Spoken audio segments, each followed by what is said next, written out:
ഏഷ്യാവ് 43 2 വാക്യം നമുക്ക് ധ്യാനിക്കാം. നീ വെള്ളത്തിൽ കടക്കുമ്പോൾ ഞാൻ നിന്നോട് കൂടെ ഇരിക്കും. നീ നദികളിൽ കൂടി കടക്കുമ്പോൾ അവ നിന്റെ മീതെ കവിയുകയില്ല. നീ തീയിൽ കൂടി നടന്നാൽ വെന്തുപോകുകയില്ല. അഗ്നിജ്വാല നിന്നെ ദഹിപ്പിക്കുകയുമില്ല. നീ വെള്ളത്തിൽ കൂടി കടക്കുമ്പോൾ ഞാൻ നിന്നോട് കൂടെ ഇരിക്കും. വെള്ളത്തിൽ കൂടി കടക്കുമ്പോൾ കർത്താവ് പല പ്രശ്നങ്ങളിൽ കൂടി കടന്നു പോകുമ്പോൾ ദൈവം നമ്മോട് കൂടെ ഇരിക്കും.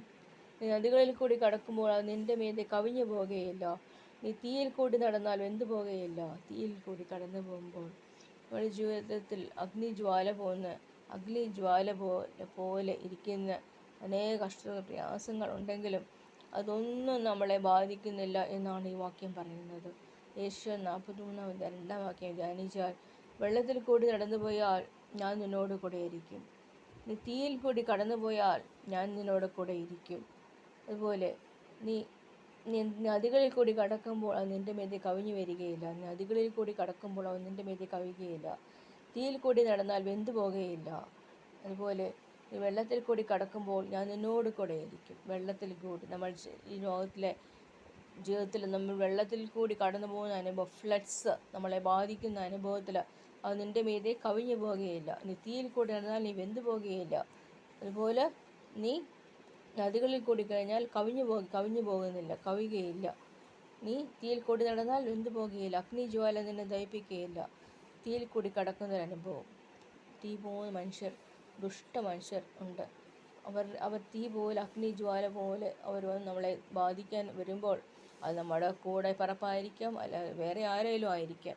അവർ കൂടി നമ്മളുണ്ടാകുന്ന ക്ലേശങ്ങൾ വരുമ്പോൾ കർത്താവ് പറയുന്നു, ഞാൻ നിന്നോട് കൂടെ ഇരിക്കും.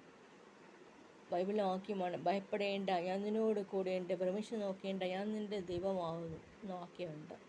അതുകൊണ്ട് ദൈവം നമ്മുടെ കൂടെയുണ്ട്. നമ്മൾ ഏത് കഷ്ടതയിൽ കൂടി കടന്നു പോയാലും, ഏത് പ്രശ്നത്തിൽ കൂടി കടന്നു പോയാലും, ഏത് പ്രതിസന്ധികളിൽ കൂടി കടന്നു പോയാലും, എന്ത് വന്നാലും കർത്താവ് നമ്മോട് കൂടെ ഉണ്ടെന്നാണ് ഈ വാഗ്ദത്ത വചനം പറയുന്നത്. ഒരിക്കൽ കൂടി വായിക്കാം. നീ വെള്ളത്തിൽ കൂടി കടക്കുമ്പോൾ ഞാൻ നിന്നോട് കൂടെ ഇരിക്കും. നീ നദികളിൽ കൂടി കടക്കുമ്പോൾ അവ നിന്റെ മീതെ കവിയുകയില്ല. നീ തീയിൽ കൂടി നടന്നാൽ വെന്തുപോകുകയില്ല. അഗ്നിജ്വാല നിന്നെ ദഹിപ്പിക്കുകയില്ല. നമ്മൾക്ക് വരുന്ന പ്രശ്നങ്ങൾ കാണും മല പോലെ, വലിയ പ്രശ്നം പോലെ ഇരിക്കും. അത് കർത്താവിന് ഒരു സാധാരണ പ്രശ്നമാണ്. നമ്മൾ കർത്താവിനെ ധ്യാനിക്കുമ്പോൾ തീർച്ചയായിട്ടും നമുക്ക് വിടുതലുണ്ട്. നമ്മൾ കർത്താവിനെ ധ്യാനിക്കാം, പ്രാർത്ഥിക്കാം. 1 മിനിറ്റ് പ്രാർത്ഥിക്കാം, 1 സെക്കൻഡെങ്കിലും ധ്യാനിക്കാം, കർത്താവിനെ ധ്യാനിക്കാം. അതുപോലും ചെയ്യാൻ പറ്റാത്ത അവസ്ഥയിൽ കൂടി കടന്നു പോകുന്ന അനുഭവങ്ങൾ എൻ്റെ ജീവിതത്തിൽ ഞാൻ കർത്താവിനെ വിളിക്കാൻ പറ്റാത്ത അവസ്ഥയിൽ കൂടി കടന്നു പോകുന്ന ചില അനുഭവങ്ങളുണ്ട്. അന്നേരമൊക്കെ ഞാൻ എടുത്ത് പാടുന്നതും വായിക്കുന്ന വചനമാണ് നിലനിർത്തുന്നത്. അതുകൊണ്ട് നമ്മുടെ ഈ ലോക ജീവിതത്തിൽ നമ്മൾ പോകുമ്പോൾ തീ ദഹിപ്പിക്കുകയില്ല, അഗ്നിജ്വാല ദഹിപ്പിക്കുകയില്ല, വെള്ളം കവിഞ്ഞു പോകുകയില്ല. നമ്മോട് കൂടെ കർത്താവുണ്ട്. എത്ര നല്ല പിതാവ്, എത്ര നല്ല സ്നേഹിതൻ യേശുപ്പച്ചൻ നമ്മുടെ കൂടെയുണ്ട്. അതുകൊണ്ട് നമ്മൾ കുലുങ്ങിപ്പോകുന്നില്ല, ഭയപ്പെടുന്നില്ല, ഭീതിപ്പെടേണ്ട. കർത്താവ് നമ്മോട് കൂടെയുണ്ടെന്ന് നാം ഭയപ്പെടേണ്ട.